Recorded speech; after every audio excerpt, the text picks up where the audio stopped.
Welcome to High Voltage. It's me, Tommy, and I have the pleasure of standing next to here, Echobrain, here at the Quest, downtown Minneapolis. And we're just going to talk about the album here because here it is, right there, Echobrain. That's right. So let's get right into it. See, that's Brian. That's him. He plays the drums. Wait, it's like this actually. That there's Dylan. He plays guitar and sings, and that's me, Jason. I play bass. And what happened was, back in 1996, Brian and I met at a Super Bowl party, and he was about 16 years old then, and he was playing like really cool, fancy like Tower of Power type of drumming. It was really cool. And so I invited him to the Chop House, where we make music, and then he brought Dylan over a few months after that. Basically, we're a continuous, like, drunken neighborhood porch jam type of band. That's chicken. Yep, chicken wings, cigarette, and a beer type of thing. Well, but Mark's cigarette anyway. Normal stuff. Yeah, and that's how this thing was formed. Actually, if I had 2 days off of Metallica in a week, then we'd do some music. If I had 2 days off of Metallica in a year, we'd play some music. We had projects going on all the time, also, but we always kept this alive. And beginning of January of 2000, we decided to call it Echobrain and start making demos and stuff like that. And May and June of 2000, the album, recorded it in May and mixed it in June at the plant where Metallica makes their records, California, Salt Salute. So, and that's that. That's basically in brief. And then here we are. This is our third show tonight in Minneapolis of the tour. Keep Me Alive. First one that these guys have ever been on. They've never been on a tour before, but that kind of thing. So it's all a whole new. You're like seasoning them. Yeah. I just want to watch them have fun. I'm not going to say anything. Make mistakes, right? Yeah, exactly. I was gonna do it in the way that, like, come on, no, watch it. You got that. But now it's like, fuck. Yeah. No, I'm not gonna just let it be, man. Before we left, make sure you bring this, do this, and we're like, bring like 5 toothbrushes. I always wear the same pair of shoes. It's all good. It's like so far everything has been like, yeah, you're right, man. Didn't say I told you so. Or nothing. Yeah. You told him so. He's horrible.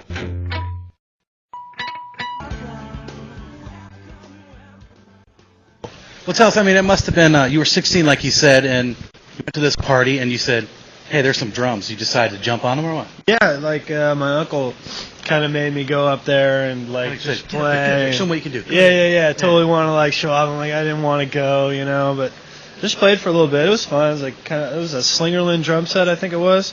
And then he pulled me aside. He was like, hey, you want to go down to my studio and play? And I was like, what the frig do you think?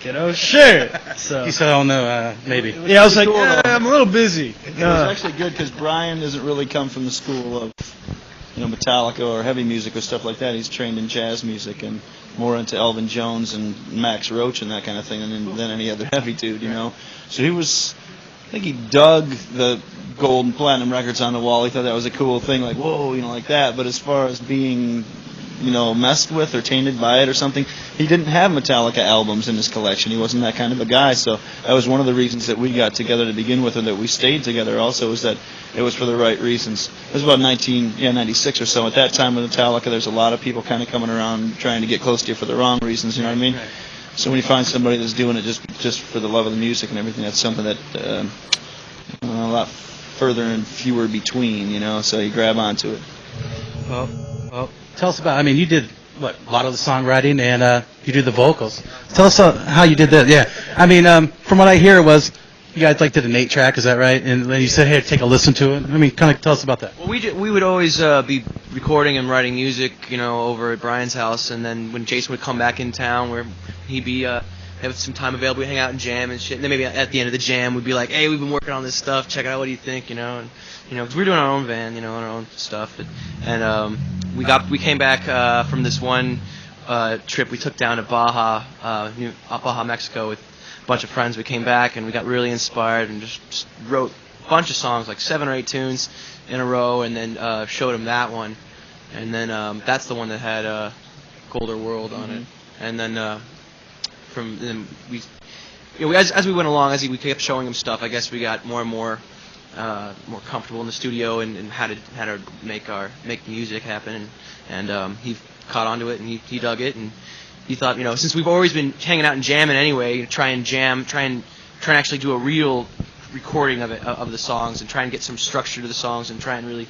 put a little bit of polish on them, and just see what happens. And that's kind of how it happened. They bring me demos all the time, a song here, 2 songs there, whatever they did. Always tried to, I think right from the beginning almost, I gave Brian a 4-track machine or an 8-track machine or something like that, and a microphone from Radio Shack or whatever, just so he could get started, recording that stuff. And as the years have gone by, I've given him more and more stuff. Now he has a 24-track digital machine and all that kind of thing. It's it's, So the benefits have been pretty good. Yeah. yeah, but also the thing, they're always saying, how do I repay you? How do I thank you? And I always just said, you guys just play music, make music. That's what you want to do. That's the kind of people that they are. They come from musical families, and they'd be making music whether there was any kind of agenda or goals like that or whatever. They just play it for the love of it. So it's another big reason I like to hang with them. Dylan is our main songwriter. There is no 2 ways about it that he's like our gifted one in our band, and we try to kind of back him up with that thing. But because of his upbringing and stuff, his mom writes children's songs for a living. Right, yeah. So he's always had this like major key, happy oompa oompa music instilled in him, and so all the vocal harmonies and those kind of things just come to him naturally.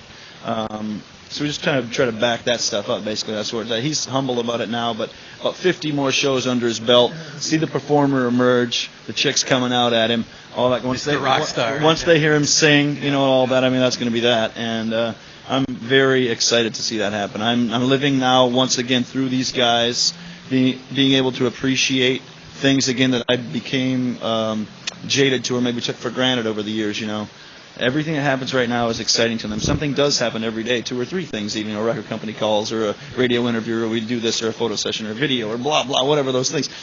Every time something happens, these guys are jumping out of their necks. It's like a real exciting thing.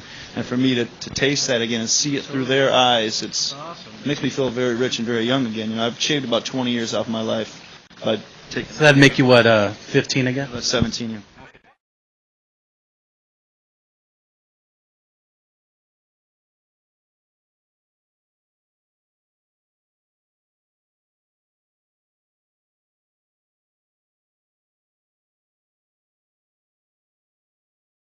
But you were here in town with Government Mule. How'd that hook up? Saturday. Tell us about that. Well, Warren Haynes from Government Mule has always come to Metallica shows over the years and stuff like that, and so we've had the mutual respect. And I think Kirk has went and jammed with them when they come play in the Bay Area and stuff. He was at the plant in Sausalito recording some stuff, and I was finishing up doing some producing there. I had seen the Deep End record that they made with 12 other bass players, since Woody died, and so I went kind of half joking, Warren, what's up, man? You really hurt my feelings, dude. And I got you call all these guys out. You didn't ask me to come and play. Dude, man? And he kind of took it half serious. And so about 4 days later, he called me at the house and said, I got these 5 days from this number to this number. I said, well, that's, I have 7 days off of Echobrain, so we'll put those 5, I can make it, right? So that was that. A huge honor to be asked to play with people of that caliber. It was very intimidating, very humbling, and at the same time, the great inspiration for our band in the way that we always fight to retain the jam band aspect, that element of playing the songs different each night. The main structure of the chorus and the verses and that for the first 3 minutes are pretty much the same. After that, who knows where it's going to go. One song tonight could be 5 minutes, 10 minutes tomorrow night, 15 the next, depending on where we're going with the jam, how it feels, how the people are, of course, just those logical things. Going into Government Mule, I see that it can be done like right off the cuff. There was times where basically I rehearsed with them for 40 minutes. We rehearsed on a couple of Black Sabbath songs. I knew that we were going to play Black Sabbath. We get on the stage in Beacon in New York in front of 2,500 people. The song that we have planned to play, Warren just walks over and says, no, we're not going to play that. Another one, I like this one. It's in D. Ready? 2, 3, 4. Counts to the drummer right now, and off we go. That kind of... And how did you do? I think I did okay. He rocked. And just the pure... That is what music is about. When people start taking music too seriously, like a lot of bands that have over the years, and even Metallica, you start taking it too seriously, you ruin what it's supposed to be about, or you forget what it's supposed to be about when you let yourself let loose of it. You know what I mean? Oh, I forgot. You were in Metallica, right? For a couple. Yeah. I forgot about that. Right. those guys fight so hard to retain that true feeling that everybody always wants, or the feeling that why I got it in it to begin with, right? That thing is they chase it every single day, man, and so that's something that we are always going to try to keep alive as well. When I was in Northern California, it's kind of windy too, especially in San Francisco area. You know, so it's sunny, but you need a jacket. Where this record was made and where this picture was taken, it is 85 degrees and clear blue skies 250 days a year, and it's just, I mean, that's what we translate with our music. And that when we made this record, we camped up in the middle of the mountains in Northern California with no record company, no radio station, no nothing, just self-contained compound where you stay and live, and just brought all these people in and had our herb and our wine and whatever, and did our thing and made this record, man. And that's it. Let me ask you this. I mean, when you were with that other band, Metallica, whatever they're called, you were doing a lot of singing, you know, not actually on the album, but you did some singing. I thought you were pretty good. Are you going to be doing any, I mean, no disrespect to you, Dylan, you sing fine, but are you going to do any singing? You sing fine. Are you going to do any singing is basically what we're getting to. In this band, I don't think, because in my opinion, I don't sing. In my opinion, I yell. You know, I scream. You're going to yell anytime soon. Echobrain is not a yelling kind of band. We have a seriously quality vocalist, and then that's what we go after. I do have a project called Papa Wheelie that I sing in, yell in, and play guitar. It's going to be coming out next week, actually, on Chop House Records. So go out and buy it as soon as you can. If you want to check out that stupid yelling and everything, I do it in that band where it's necessary, you know, because the music, you know, like that, it calls for it. But Echobrain calls for real. Someday I might do I could do one in the back if you want me to. If he says, you know, give me that Cookie Monster background vocal, then I'll do it. But for me, Echobrain is much more musical vocally than that. Okay, well, we got to wrap this thing up. I know you guys are busy, and I want to thank you for spending some time with us. It's always a treat. And go out and get to do Echobrain album. You'll see the video here on High Voltage, and there it is right there. Thanks, Minneapolis.